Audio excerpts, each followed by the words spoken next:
I stared at my phone screen for what felt like an eternity, though the timestamp showed only 30 seconds had passed since her message arrived. My thumb hovered over the keyboard as a cold, heavy feeling settled in my chest. I'll be staying at Craig's tonight. Don't wait up. Craig, our neighbor 2 blocks over, the real estate developer with the Tesla and the too perfect smile, the guy who'd been coming to our neighborhood cookouts for years, always bringing expensive wine and complimenting my wife's dress just a second too long. 10 years of marriage distilled into 11 dismissive words. I took a deep breath and typed my response. Okay, just that, nothing else. Then I switched off my phone, placed it face down on my desk, and returned to the architectural plans I'd been working on before the message arrived. The lines blurred before my eyes. The measurements no longer made sense. After 10 minutes of staring at the same corner of the blueprint, I pushed back from my desk. My name is Evan Mitchell. I'm a 38-year-old architect with my own successful firm in Chicago. I design spaces where people build their lives, their dreams, their futures. Ironic that I couldn't see the collapse of my own home until the roof was already caving in. I stood up and walked to the window of my home office. Outside, the Chicago skyline glittered against the darkening sky. Buildings I'd helped design stood among them. Structures built to last decades, centuries even. Unlike my marriage, the signs had been there for months. Lauren's work dinners that ran later and later. The new clothes. The passcode on her phone changed for the first time in years. The scent of unfamiliar cologne when she came home. I wasn't blind. I was choosing not to see. What kind of man ignores these signs? A weak one, my father would say. The kind who's afraid to face reality. Well, not anymore. I walked to our bedroom, a spacious master suite with windows overlooking Lake Michigan, furnished with Lauren's expensive taste. Her closet door stood slightly ajar. I pulled it open and stared at the rows of designer clothes, shoes worth more than what some of my employees made in a month. She'd always had expensive taste, my Lauren. I'd never minded before. Her ambition was part of what attracted me to her. But now I wondered how much of what I'd provided was ever enough. In her dresser, I found the jewelry box I'd given her for our 5th anniversary. Inside were the pieces I'd bought her over the years. The diamond earrings for her 30th birthday, the sapphire pendant that matched her eyes, the Cartier watch for our last anniversary. But nestled among them were new additions I didn't recognize. A gold bracelet with an engraved message I couldn't quite make out. A pair of emerald earrings I certainly hadn't purchased. Gifts from Craig. The thought made my stomach turn. I closed the box and returned it exactly as I'd found it. No emotional outbursts, no throwing things against walls. That wasn't me, never had been. My father, a steelworker who'd built himself up from nothing, had taught me one valuable lesson. When you're hit, you don't cry. You plan your next move. So that's exactly what I did. I went to the kitchen, poured myself 2 fingers of bourbon, Blanton's the good stuff, and sat at our marble island. Lauren had insisted on the renovation last year, $20,000 for countertops. At the time, I joked that each meal we ate on it cost a little more. She hadn't laughed. As I sipped my drink, I pulled out my laptop and opened our shared accounts. First, the credit cards. 4 of them, all in both our names. I checked recent transactions. Sure enough, there it was. A charge from 2 nights ago at the Peninsula Hotel. Room service for 2, champagne. A charge from the hotel spa the next morning. My hands didn't shake as I noted everything down. They remained steady as I logged into our investment accounts, our savings, our checking. I took screenshots of everything, noting balances, transaction histories, and ownership details. Knowledge is power, and I needed every advantage. By midnight, I had contacted a lawyer, Michael Dawson, an old college friend who specialized in divorces among Chicago's elite. I sent him an email with the evidence I'd gathered, asking for an urgent meeting tomorrow. Only then did I allow myself to feel something. Not the rage or devastation you might expect, but a cold, crystalline clarity. The path forward was suddenly obvious, a straight line through the wreckage. I slept in the guest bedroom that night, not because I couldn't bear our bed without her, but because I was already practicing for the separation, the beginning of my new life. Morning arrived with harsh October light streaming through blinds I'd forgotten to close. For a blissful moment, I didn't remember. Then my phone buzzed with a text notification, and it all came flooding back. It wasn't Lauren. It was Michael confirming our meeting at 10 a.m. I showered, dressed in one of my better suits, a dark gray Tom Ford that Lauren had always said made me look distinguished, and headed downtown. Michael's office occupied the 38th floor of a gleaming skyscraper on Wacker Drive, one I'd worked on early in my career. The receptionist, a young woman with a professional smile, led me straight to his corner office. Evan. Michael stood extending his hand. He looked exactly as he had in college, just with more expensive clothes and a few strands of gray in his dark hair. I wish we were meeting under better circumstances. So do I said, taking the offered seat across from his imposing desk. I reviewed everything you sent last night, Michael said, opening a leather portfolio, and I have to say, you've done half my job already. Most clients come in emotional, unprepared. You've given me a solid foundation to work with. I'm an architect, I said with a humorless smile. Foundations are my specialty. Indeed. Michael leaned forward. Now, Illinois is an equitable distribution state, which means marital property is divided fairly, but not necessarily equally. Given what you've shown me about your contributions versus Lauren's, we have a strong case for a division that favors you. What do I do now? I asked, practically speaking. Michael outlined the steps. Document everything. Secure assets without hiding them. Gather evidence of infidelity if possible. Infidelity doesn't impact property division much in Illinois, he explained, but it can affect negotiations. People who feel guilty or exposed are often more willing to settle quickly and favorably. I want this done efficiently, I said. I don't want drama or a protracted battle. Understanding what Lauren wants will help, Michael said. Is it just Craig, or is it your money too? The question hit me like a physical blow. I hadn't considered that Lauren might be planning something similar, securing her future at my expense.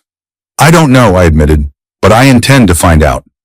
Michael recommended a private investigator he trusted, Jason Brooks, a former Chicago PD detective who specialized in domestic cases. He placed the call while I was still in his office, and we set up a meeting for later that afternoon. One more thing, Michael said as I was leaving. Don't confront her yet. Information is your advantage right now.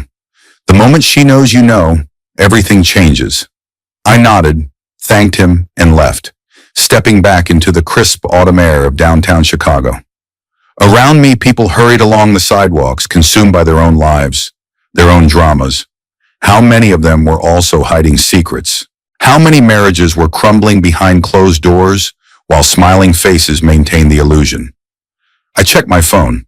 No messages from Lauren, not even a morning check-in or an excuse about why she hadn't come home.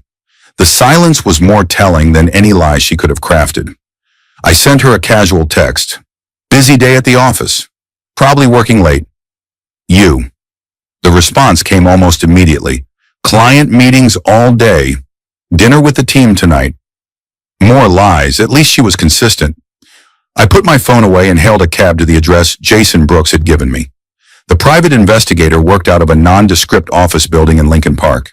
No flashy signs, no private eye door decal, like in the movies. Just a simple nameplate, Brooks Investigations. Professional, discreet. Jason Brooks himself was nothing like the rumpled, hard-drinking detective of film noir.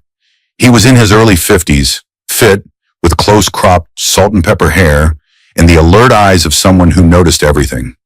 He wore a button-down shirt and slacks that suggested comfort rather than impression. Mr. Mitchell, he said, shaking my hand firmly, please have a seat. His office was tidy and modern. A desk, 2 comfortable chairs, a filing cabinet, and a wall of credentials and photographs. One showed him in police uniform. Another showed him shaking hands with the mayor. I explained my situation as concisely as I could. Brooks took notes on a legal pad, asking occasional questions, but mostly just listening. Michael tells me you're looking for confirmation of an affair, potentially financial misconduct as well, he asked when I'd finished. Yes, I said. I need to know what I'm dealing with. Who Craig is to her, whether there's been any movement of assets I'm not aware of. Brooks nodded. Standard surveillance package covers 3 days of observation, photographic evidence, and a detailed report. I can also do background on this Craig. Craig Doyle, I supplied, real estate developer, owns Doyle Properties. Brooks wrote the name down. I'll find out if there's anything in his background or finances that raises flags. Business entanglements, previous similar situations. How quickly can you start? Today, Brooks said. I'll need a photo of your wife, her usual schedule, vehicle information, and a retainer. I provided everything he asked for, including a recent photo of Lauren from my phone. Looking at her smiling face, her blonde hair perfectly styled, blue eyes bright, the smile that had once seemed so genuine, sent an unexpected pang through me. One more thing, Brooks said as he walked me to the door. This is probably not the first time you've thought something was wrong. Trust that instinct. In my experience, it's rarely wrong. I nodded, unable to speak past the sudden tightness in my throat. He was right. There had been dozens of small moments over the past few months. Lauren pulling away when I touched her. Conversations that stopped when I entered rooms. The growing distance in our bed. I'd attributed it all to stress, to her demanding job and public relations, to the normal ebb and flow of a long marriage. What a fool I'd been. The next 3 days passed in a strange, suspended state. I went to work, attended meetings, reviewed designs, all while feeling as though I was watching myself from a distance. I avoided going home when I thought Lauren might be there, using work as an excuse to stay late at the office. She didn't seem to notice or care. Our text exchanges were brief, logistical, ships passing in the night. On Friday afternoon, Brooks called. I have some preliminary findings. Can you come by the office? 30 minutes later, I was sitting across from him as he laid out a folder of photographs and a typed report. Your wife has been meeting Craig Doyle regularly for at least the past week, Brooks began. They meet at his penthouse in the River North area. She typically arrives around 7 p.m. and leaves the following morning between 7 and 9 a.m. He slid several photos across the desk. Lauren entering a luxury high-rise building. Lauren and Craig walking into a restaurant, his hand on the small of her back. The two of them on a terrace, drinking wine, laughing at something I couldn't hear. The last photo made my jaw clench. Lauren kissing Craig, her body pressed against his, outside his building. There's more, Brooks said, his voice professional, detached. I followed the financial angle as well.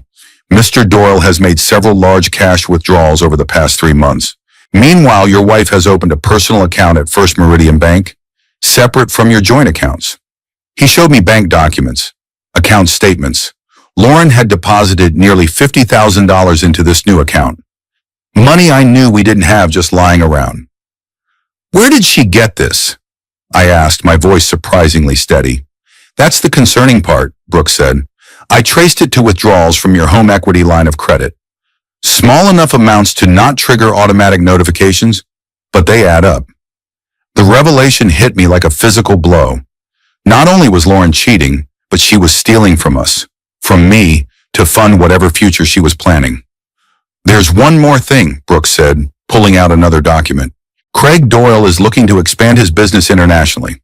He's been making trips to London, Paris, and Singapore over the past 6 months, and your wife has been researching visas, long-term ones. The implication was clear. This wasn't just an affair. It was an exit strategy. A memory surfaced suddenly, sharp and painful. Last Christmas, Lauren opening the jewelry box containing the Cartier watch. Her smile, the kiss she'd given me, her whispered, "It's perfect." 2 weeks later, she'd been working late on our anniversary. Had she been with him even then? Had every moment of the past year been a lie? I must have shown something on my face because Brooks paused, his expression softening slightly. Do you need a minute, Mr. Mitchell? I shook my head, swallowing hard. No, please continue. He nodded, respecting my need to maintain composure. I've also discovered something interesting about Mr. Doyle's business practices. He's currently under scrutiny from several investors regarding questionable property deals. Nothing criminal, yet, but enough red flags that I'd be concerned about anyone closely associated with him. She doesn't know, I said, the realization hitting me. Lauren thinks she's latched onto a rising star, but she's actually tied herself to a potential disaster. It appears that way, Brooks agreed, which could work to your advantage in negotiations. What do you want to do with this information, Mr. Mitchell? Brooks asked after giving me a moment to process. What did I want to do? Part of me wanted to confront Lauren immediately, To show her I knew everything. To see her face when her carefully constructed plans collapsed around her. Another part wanted to disappear, to withdraw all our money and vanish. Let her wonder what had happened. But neither approach would give me what I truly wanted, control over what happened next. I need time to think, I said, gathering the documents, to consult with my lawyer. Brooks nodded. I'll continue monitoring for another day, as we agreed. If anything significant changes, I'll contact you immediately. I left his office with the folder clutched in my hand, evidence of my collapsing life neatly organized and labeled. The Chicago afternoon surrounded me with noise and movement, honking cars, chattering pedestrians, the rumble of the L train overhead. None of it seemed real. I found myself walking aimlessly, the folder tucked inside my jacket. Eventually, I ended up at the Chicago River, staring at the water flowing past. Buildings rose around me, monuments to permanence in a city that had burned to the ground and rebuilt itself. Maybe there was a lesson there. My phone buzzed. Lauren. Working late again. Don't wait up. The same lie, different day. I didn't bother responding. Instead, I called Michael. I have everything I need, I told him. How quickly can we move forward? The weekend arrived with a strange, tense silence. Lauren came home late Friday night, slipping into bed beside me without a word. I pretended to be asleep, keeping my breathing even as she settled in, smelling of unfamiliar soap and faint traces of Craig's cologne. Saturday morning, I was up early. I made coffee, read the news on my tablet, and waited. Lauren emerged around 9, wrapped in her silk robe, looking slightly surprised to find me there. Morning, she said, pouring herself coffee. I thought you'd be at the office. Taking a day off, I replied, watching her over the rim of my mug. Thought we could spend some time together. It's been a while. A flicker of something, panic, guilt, crossed her face before she smoothed it away with a practiced smile. That sounds nice, but I promised Sarah I'd help her shop for a dress today. Her sister's wedding is coming up. Sarah, her friend from college who lived in Milwaukee now, another lie. Maybe dinner then, I suggested. We could try that new place on Michigan Avenue, the one you've been wanting to go to. Lauren hesitated, clearly trying to formulate an excuse. Let me check with Sarah. We might be out late. No problem, I said easily. Just let me know. She nodded, relief evident in her shoulders as she retreated to the bathroom. I heard the shower start and allowed myself a grim smile. Everything was proceeding according to plan. While Lauren was getting ready, I went to my office and initiated the first phase of what Michael had outlined. I logged into our joint accounts and transferred half of all funds to new accounts in my name only. Not everything. That would be considered hiding assets, but enough to ensure Lauren couldn't drain them before legal proceedings began. Next, I changed the passwords on our investment accounts and placed security freezes on our joint credit cards. Again, I didn't close them or remove her, just made it so any new charges would require verification. Finally, I contacted our home equity line of credit provider and reported suspicious activity. They immediately froze the account pending investigation. By the time Lauren emerged, dressed impeccably in designer jeans and a cashmere sweater, her blonde hair blown out perfectly, I was back in the living room, seemingly engrossed in a book. I'll probably be back late, she said, grabbing her purse, a new Chanel I didn't recognize. Don't wait up. Have fun with Sarah, I said pleasantly. Tell her I said hello. Lauren paused momentarily, perhaps catching something in my tone, but then nodded and left. I watched from the window as she got into her Mercedes and drove away, not north toward the highway to Milwaukee, but south toward River North, toward Craig. Once she was gone, I moved quickly. I'd rented a storage unit 2 days earlier. Today, I would fill it with everything that truly mattered to me. Family photographs, my grandfather's watch, important documents, irreplaceable items I couldn't bear to lose in the coming storm. I worked methodically through the afternoon, selecting what to take, what to leave. Each object carried memories, some now tainted by the knowledge of Lauren's betrayal. The framed photo from our honeymoon in Greece, the first blueprint I'd ever drawn, which she'd had professionally framed for my 30th birthday. The rare first edition Hemingway she'd given me one Christmas. Had she loved me then? Had any of it been real? Questions without answers. I packed them away with everything else. My phone rang, startling me from my thoughts. The caller ID showed Jason Brooks. Mr. Mitchell, he said when I answered, thought you'd want to know. Your wife and Doyle just arrived at the Drake for lunch. They're meeting with a couple I've identified as Jonathan and Melissa Richardson. The names meant nothing to me. Who are they? Kane. Jonathan Richardson is on the board of First Chicago Trust. They control significant international investments, particularly in Asia, given what we discussed about Doyle's expansion plans. She's helping him network, I finished, using her PR connections. It appears so, Brooks confirmed. I'll keep you updated. After hanging up, I resumed packing, but my mind kept returning to the new information. Lauren wasn't just sleeping with Craig. She was actively helping him advance his business interests. How long had this been going on? How many of her client dinners had actually been opportunities to promote Craig's ventures? The betrayal felt deeper somehow, more calculated. This wasn't just about physical desire or emotional connection. This was a partnership, a shared future they were building. On the ruins of our marriage. By evening, the storage unit contained the skeleton of my life, the bare essentials from which I could rebuild once this was all over. I returned to an emptier house that still looked largely the same. Lauren wouldn't notice the subtle gaps, the missing items. She hadn't truly seen anything about our home in months. I ordered takeout from our favorite Thai place, ate alone at the kitchen island, and waited. My phone remained silent. No message from Lauren about coming home. No fabricated updates about her day with Sarah. Around midnight, as I was preparing for bed, my phone finally buzzed. Staying at Sarah's tonight. Too much wine to drive. See you tomorrow. See? I stared at the message, a strange calm settling over me. Tomorrow then. Tomorrow everything would change. Sunday dawned bright and clear, one of those perfect autumn days Chicago occasionally offers before winter arrives. I rose early, went for a run along the lakefront, showered and made myself breakfast. Normal Sunday activities for what would be the least normal day of my life. I knew Lauren's patterns well enough to predict her movements.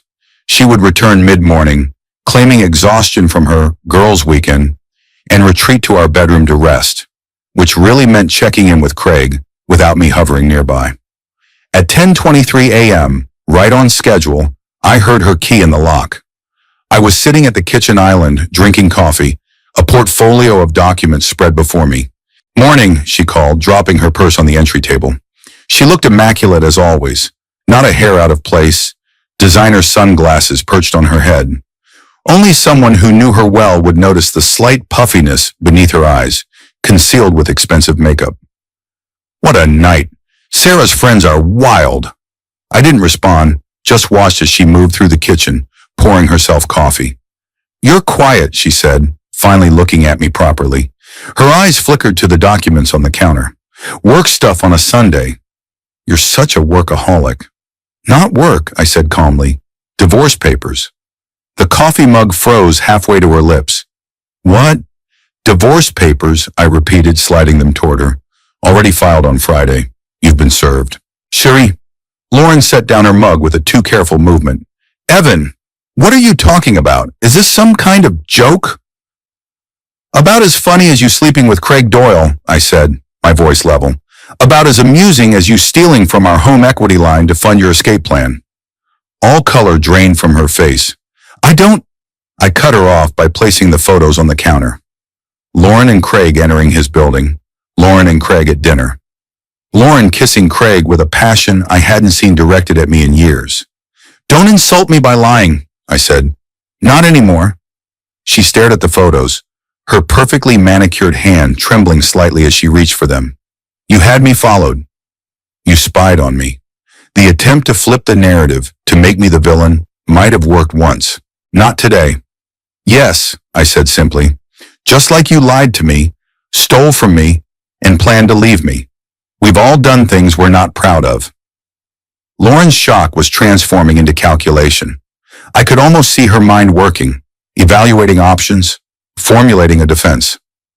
Evan, she said, her voice softening into the tone she used when she wanted something. We can talk about this. Whatever you think is happening, has happened, I corrected. And no, we can't talk about it. Not in any way that matters. You made your choice when you decided that vows, honesty, and basic human decency didn't apply to you. That's not fair, she said, a flash of genuine anger breaking through her composed exterior. You have no idea what I've been going through. How lonely I've been. You're never here, always at the office. Save it for someone who doesn't know about the $50,000, I interrupted, or the visa applications. That stopped her cold. How did you know that you were planning to leave the country with Craig? That you've been systematically preparing for months? I'm not an idiot, Lauren. I'm just sorry it took me so long to see what was right in front of me. Lauren's facade cracked completely then. Her shoulders sagged, and for the first time, she looked her age. 37, not the perpetual 30 she'd been maintaining through expensive skincare and subtle cosmetic work. What do you want? She asked finally. To punish me, to make me suffer. I want a divorce, I said simply. I want it to be quick, fair, and final. I want you out of this house by the end of the week, and I want you to sign these papers acknowledging that you took money from our home equity without my knowledge or consent. I pushed another document toward her. Michael had prepared it, a statement that would significantly strengthen my position in the divorce proceedings. And if I don't, a hint of defiance returned to her voice. Then we do this the hard way, I said. I have enough evidence of financial misconduct to make this very uncomfortable for you. For Craig, too. I wonder how his investors would feel about his judgment if they knew he was involved with a woman who stole from her husband. The threat hung in the air between us. Lauren stared at me, searching for any sign of weakness, any opening she could exploit. Finding none, she reached for the papers. I need to read these first, she said, and consult with my own lawyer. Of course, I agreed. You have 48 hours. After that, my offer changes. Lauren gathered the documents with shaking hands. You've changed, Evan. I never thought you could be so cold. I met her gaze directly. You have no idea who I am anymore, Lauren. That's part of the problem. She flinched as if I'd struck her, then turned and walked stiffly toward our bedroom. I heard the door close, then the muffled sound of her voice, calling Craig, no doubt, to report this unexpected development in their plans. I remained at the kitchen island, an odd sense of peace washing over me. The confrontation I'd been dreading was over. The next phase had begun. Whatever happened now, I would face it on my terms, not hers. The following days unfolded with the precision of a well-designed blueprint. Lauren moved out on Wednesday, taking only her personal belongings. I'd made it clear that anything of significant value would need to be negotiated through our lawyers. Another stipulation Michael had recommended to prevent her from stripping the house. She'd signed the financial misconduct statement, her signature sharp and angry on the page. Craig had convinced her, apparently, that fighting would only make things worse. He was right about that, at least. The divorce proceedings moved forward with surprising speed. Lauren didn't contest anything, eager to be done and move on to her new life. By Thanksgiving, just over a month after that fateful text message, we had a settlement agreement. She would keep her car, her personal property, and a cash payment that was far less than she would have received had she not been caught stealing. I kept the house, my business, and most of our investments. It was as close to a clean break as possible in such situations. Throughout it all, I maintained my composure. At work, I threw myself into new projects, impressing clients with my focus and innovative designs. I started exercising more, lost the 10 pounds that had crept on during the last year of my marriage, and reconnected with friends I'd neglected.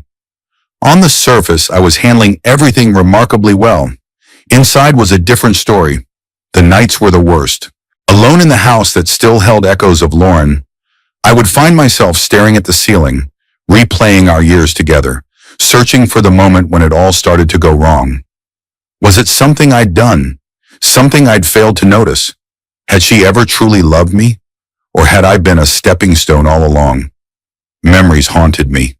Our first date at a hole-in-the-wall Italian restaurant where we'd shared a bottle of cheap Chianti and talked until the owner kicked us out at closing. The night I'd proposed on the Navy Pier Ferris wheel, the ring box nearly falling from my nervous fingers. Our wedding day, Lauren radiant in white, promising forever with tears in her eyes. Had she meant it then? Or was I always just a convenient rung on her ladder to the life she really wanted? Sleep became elusive. Bourbon became a too frequent companion. Jason Brooks called occasionally to check in, An unexpected kindness from the professional I'd hired simply to gather evidence. During one such call, as December began painting Chicago white with the first snows, he mentioned something that caught my attention. Thought you might want to know. Doyle's company is hosting its annual holiday gala next weekend. Big affair at the Four Seasons. Donors, investors, city officials all attending. Why would I care about that? I asked, though I already knew. Just information, Brooks said casually. What you do with it is your business. After we hung up, I sat in my darkened living room, nursing a drink, considering possibilities. Lauren would certainly be there, on Craig's arm, playing the role of the sophisticated new girlfriend. They would be celebrating, thinking they'd gotten away with minimal consequences.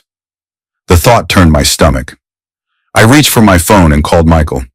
I need a favor, I said when he answered. Something that might not be strictly legal. There was a pause.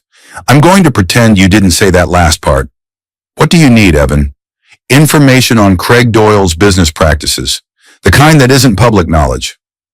I have contacts who might know things, Michael said carefully, but why stir this up now? You got a good settlement. It's over. Not for me, I said. Not until they understand what they've done. Another pause, longer this time. This isn't like you, Evan. Revenge isn't your style. People change, I said, staring into my glass. Sometimes overnight. Michael sighed. Give me a few days. But Evan, think carefully about what you really want here.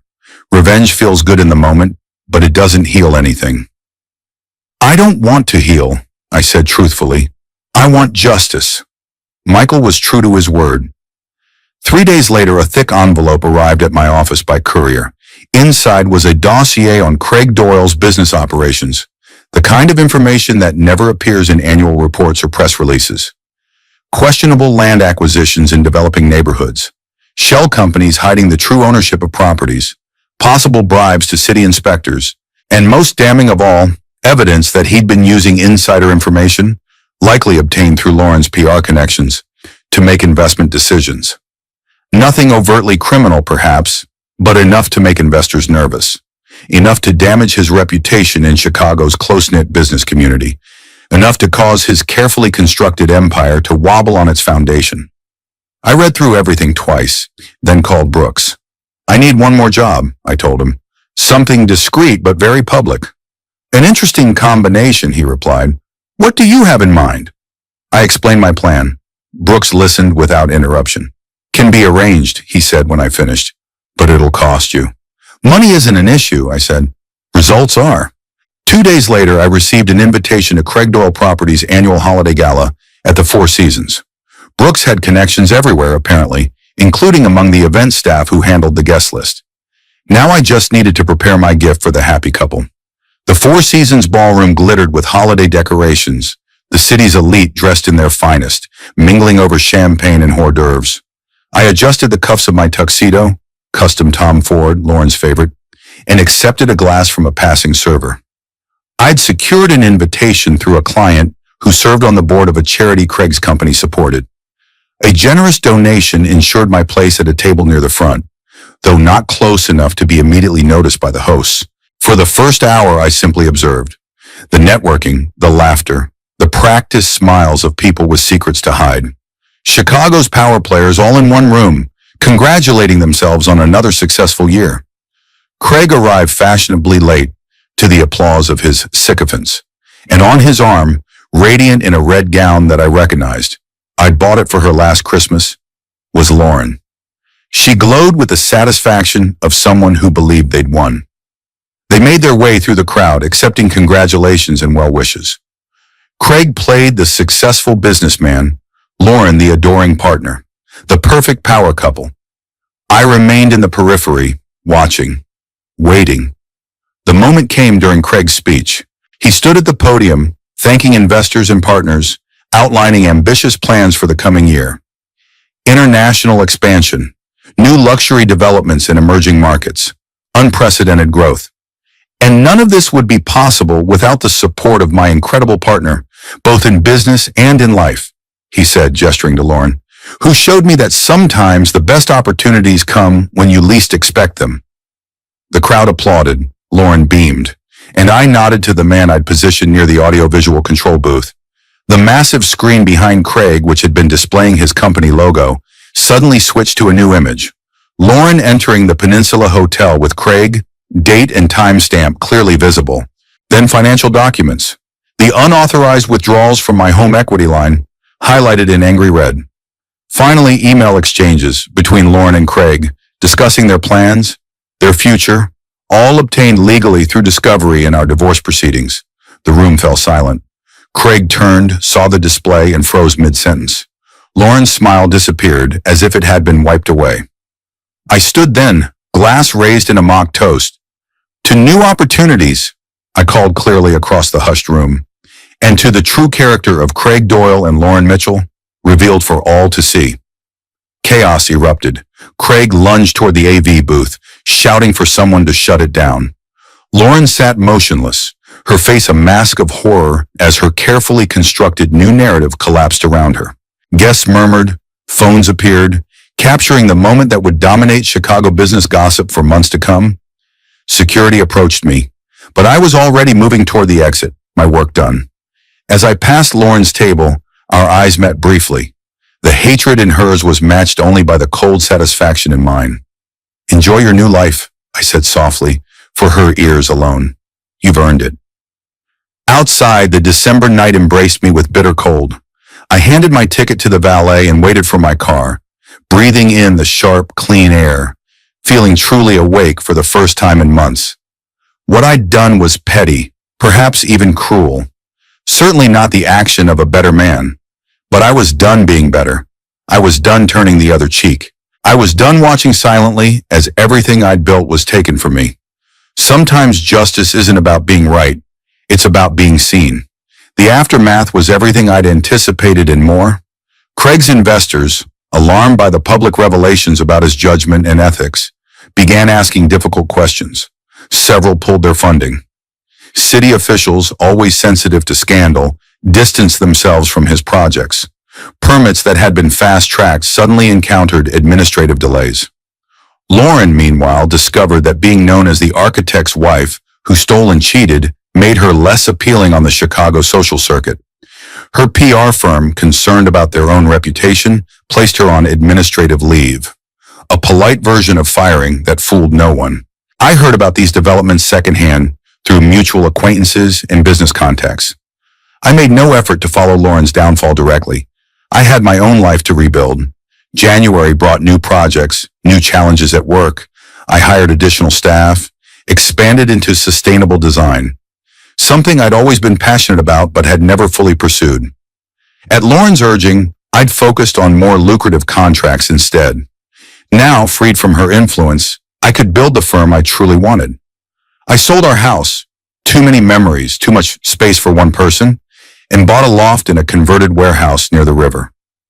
Industrial, minimalist, nothing like the traditional luxury Lauren had preferred. I furnished it sparsely, with pieces chosen for comfort and function rather than status. Life developed new rhythms. Work during the week, long runs along the lakefront on weekends. Occasional dates, nothing serious. Dinners with friends who'd stood by me through the divorce. I wasn't happy exactly, but I was moving forward. Until the night my phone rang at 11:37 p.m., an unknown number flashing on the screen. "Hello," I answered cautiously. "Evan," Lauren's voice thick with what might have been tears or alcohol or both. "I need to talk to you." I nearly hung up, should have hung up. Instead I asked, "About what?" "Everything," she said. "It's all falling apart. Craig's investors are pulling out. His company is under investigation. He blames me. Says I've ruined him." "That sounds like a conversation you should be having with him, not me." "He's gone," she said, and now I could definitely hear the slur in her words. "Took a business trip to London. Without me. Left me here to deal with the mess. Our assets are frozen. I can't access anything." "Again, not my problem." "Please," she whispered. "I have nowhere else to go." No one else to call. Everyone's abandoned me. The rational part of my brain warned me to end the call. This was exactly the kind of drama I'd worked so hard to excise from my life. But some deeper, more primitive part responded to the desperation in her voice. "What do you want from me, Lauren? Can we meet? Just to talk. Please. I shouldn't have agreed. Every instinct screamed against it. But curiosity, or perhaps some lingering need for closure, won out. Tomorrow noon, there's a cafe on Wabash called Intelligentsia. Public place, 30 minutes max. Thank you, she breathed. Thank you, Evan. I ended the call and sat in the darkness of my new home, wondering what the hell I was doing. The cafe was busy with the lunch crowd when I arrived, exactly at noon. I chose a table with clear sight lines to both entrances, ordered a black coffee, and waited. Lauren appeared at 12:17, looking like a ghost of her former self. Her hair, once perfectly maintained, hung limply around her face. Her clothes, while still expensive, seemed to hang on her frame as if she'd lost significant weight. The makeup couldn't hide the shadows under her eyes or the new lines around her mouth. She spotted me and made her way over, ignoring the curious glances from other patrons. Once, Lauren Mitchell had commanded attention through sheer force of confidence and style. Now she seemed to shrink from it. Thank you for meeting me, she said, taking the seat across from me. 17 minutes, I replied, checking my watch. You have 13 left. She flinched but nodded. I deserve that. I deserve all of it. A server approached.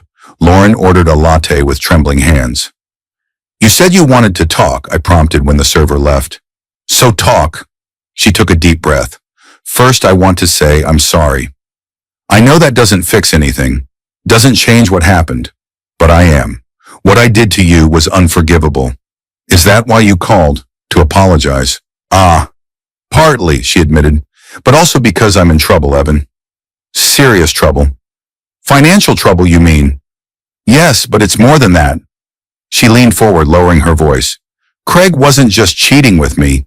He was using me, using my connections through the PR firm to get inside information on development projects, property acquisitions, things that would benefit his company.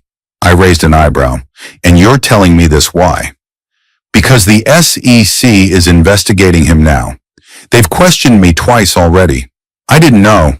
I swear I didn't know he was doing anything illegal. But I introduced him to people, shared things I heard at work. And now you're worried about being implicated, I finished for her. She nodded miserably. My lawyer says I could face charges as an accessory, and I have no money for legal fees. Everything I had was tied up with Craig, and it's all frozen now. The server returned with Lauren's latte. She wrapped her hands around the mug but didn't drink. What exactly do you want from me, Lauren? Money, a character reference. Forgiveness. I don't know, she whispered, a tear sliding down her cheek. Maybe just someone who knew me before all this. Someone who remembers when I wasn't. This. Despite everything, I felt a twinge of something. Not sympathy exactly, but recognition.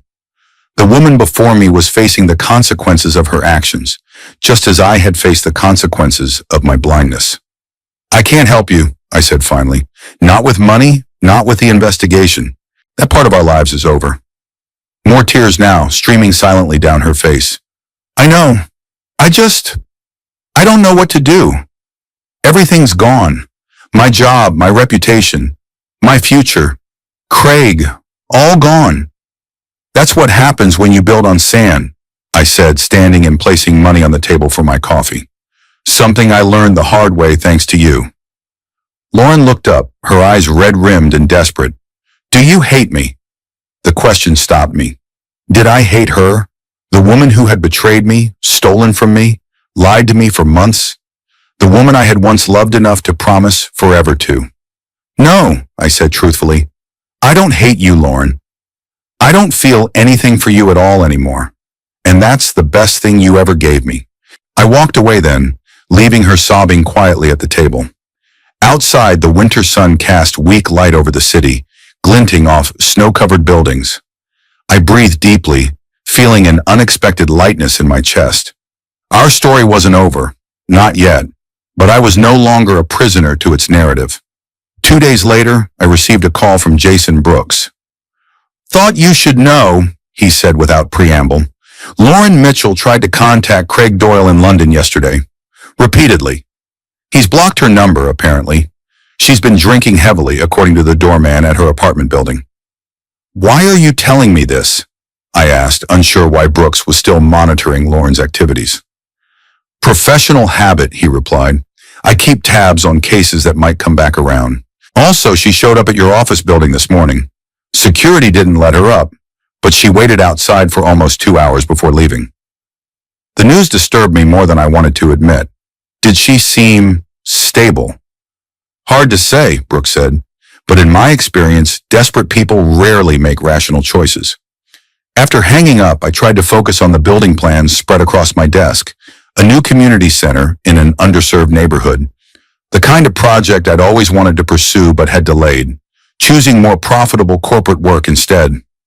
Now it was my priority, my attempt to build something meaningful from the wreckage of the past year. But Lauren's face kept intruding on my thoughts.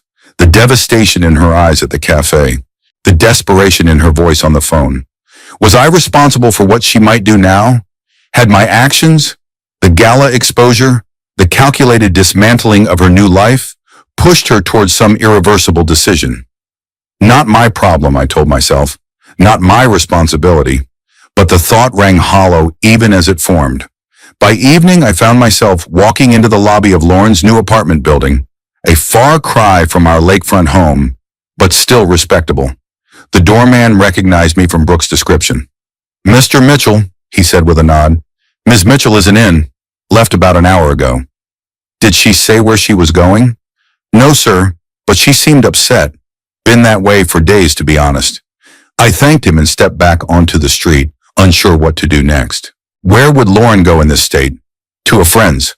Most had abandoned her after the scandal. To a bar?